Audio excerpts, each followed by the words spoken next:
নমস্কার বন্ধুরা, chef Shrabani daily blog চ্যানেলের পক্ষ থেকে সবাইকে স্বাগত জানিয়ে আজ আপনাদের সাথে শেয়ার করতে চলেছি আবার একটা মজার ভিডিও। আজকে কিভাবে সজনে শাক থেকে সজনে ডাঁটা খুব সহজে আলাদা করা যায়, আপনারা প্রথম থেকে পুরো ভিডিওটা শেষ পর্যন্ত দেখতে থাকুন। ভালো লাগলে একটা লাইক দিয়ে পাশে থাকুন ও বন্ধুদের সাথে শেয়ার করে দিন। তো দেখুন বন্ধুরা, কালকে দুপুরবেলায় সজনে শাকগুলো পেড়ে আর আমি সারা রাত রেখে দিয়েছিলাম। আর আজ সকালে দেখুন এইভাবে হাত দিয়ে ধরতেই পাতাগুলো কিন্তু ডাঁটা থেকে সব কিন্তু ঝরে আলাদা হয়ে গেল, একদম বেছে নেওয়ার ঝামেলা ছাড়াই। দেখুন হাত দিয়ে আর নুচে নুচে বাছতে হচ্ছে না। দেখুন এইভাবে একটু নাড়াচাড়া করে দিলাম। অনেক সময় কিন্তু সংসারের কাজের চাপে বেছে নেওয়ার সময় থাকে না বলে অনেকে সজনে শাক খাওয়া হয়ে ওঠে না অনেক সময়। তো আজকে দেখুন এই পদ্ধতিটা যদি আপনারাও কাজে লাগাতে পারেন তাহলে খুব সহজে প্রত্যেক দিন কিন্তু সজনে শাক খেতে পারবেন। আর সজনে শাকের গুণাগুণ সম্পর্কে আপনারা তো কম বেশি সবাই জেনে থাকবেন। সজনে শাক খাওয়া কিন্তু খুবই ভালো শরীরের পক্ষে। যাদের ব্যথা যন্ত্রণা আছে তাদের পক্ষে তো খুবই ভালো। তবে সজনে শাক রান্না করার পদ্ধতিটাও জানতে হবে। সজনে শাক রান্না করার পদ্ধতিটা যদি না জেনে থাকেন তাহলে কিন্তু কোনো শরীরের উপকারে আসবে না। দেখুন আমি চালনিটা দিয়ে এইভাবে একটু নাড়াচাড়া করে দিলাম, তাহলে ছোট ছোট ডাঁটাগুলো দেখুন অনেকেই পড়ে গেছে নিচে।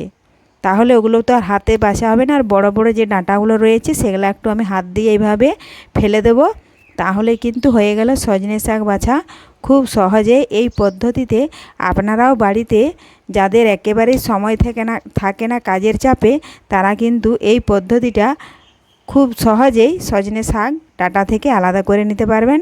এই দেখুন এগুলা হচ্ছে ছোট ছোট ডাঁটা, এগুলা কিন্তু হাত দিয়ে এইভাবে একটুকু বেছে ফেলে দিলেই তাহলে সজনে শাক বাছা কমপ্লিট হয়ে গেল। এই দেখুন,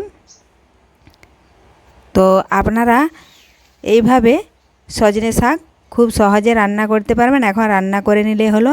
তো আপনারা কমেন্ট করে জানাবেন যদি কেউ সজনে ডাঁটার গুণাগুণ বজায় রেখে কিভাবে রান্না করবেন যদি জানতে চান, তাহলে কিন্তু অবশ্যই কমেন্ট করে জানাতে হবে। আর আজকের এই সজনে শাক বাছার ভিডিও আপনাদের ভালো লেগে থাকলে লাইক শেয়ার কমেন্ট করতে অবশ্যই ভুলবেন না বন্ধুরা। দেখুন বেশ কিছুক্ষণ একটু সময় নিয়ে ডাঁটাগুলো আমি বেছে নিচ্ছি। এই দেখুন, অনেক সময় সজনে শাক রান্না করতে না জানলে কিন্তু অনেকেই সজনে শাকের এই গুণাগুণ বা যে একটা পুষ্টি আছে সেটা কিন্তু নষ্ট করে ফেলে। এই দেখুন এইভাবে বেছে নিয়েছি। এখন এই সজনে শাকটা অনেক সময় কেউ সেদ্ধ করে জলটা ফেলে দেয়, সেইভাবে কিন্তু রান্না করলে এর কোনো ভিটামিন বা গুণ থাকবে না। এজন্যই আপনারা অবশ্যই কমেন্ট করে জানাবেন যদি জানতে চান, তাহলে আমি কিভাবে রান্না করবেন আর কিভাবে রান্না করে খেলে শরীরের উপকারে আসবে সেটা আমি জানিয়ে দেব। তো দেখুন বন্ধুরা, এইভাবে সমস্ত ডাঁটাগুলো বেছে নিয়ে শাকটা আমি কুড়িয়ে নেব একটা জামবাটির মধ্যে। আর ভালোভাবে একটু ধুয়ে নিতে হবে। সজনে শাক যতই ধুয়ে থাকি না কেন, সজনে শাক হচ্ছে এমনই পাতাটা খসখসে, ওতে কিন্তু একদমই জল ধরে না সজনে শাকে। তবু কিন্তু পোকামাকড় বুলিয়ে থাকে বলে আমরা ধুয়ে থাকি।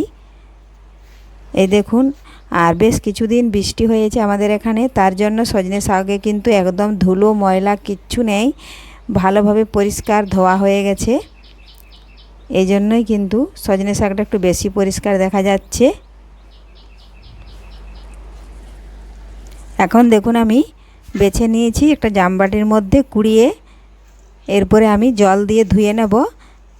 আর ভাজার পদ্ধতিটা যদি না জেনে থাকেন তাহলে কমেন্ট করে অবশ্যই জানাবেন, আমি দেখিয়ে দেব। ভিডিওটা আজকের মতো এখানেই শেষ করছি, ফিরে আসবো আবারও পরের ভিডিওতে, দেখা হবে।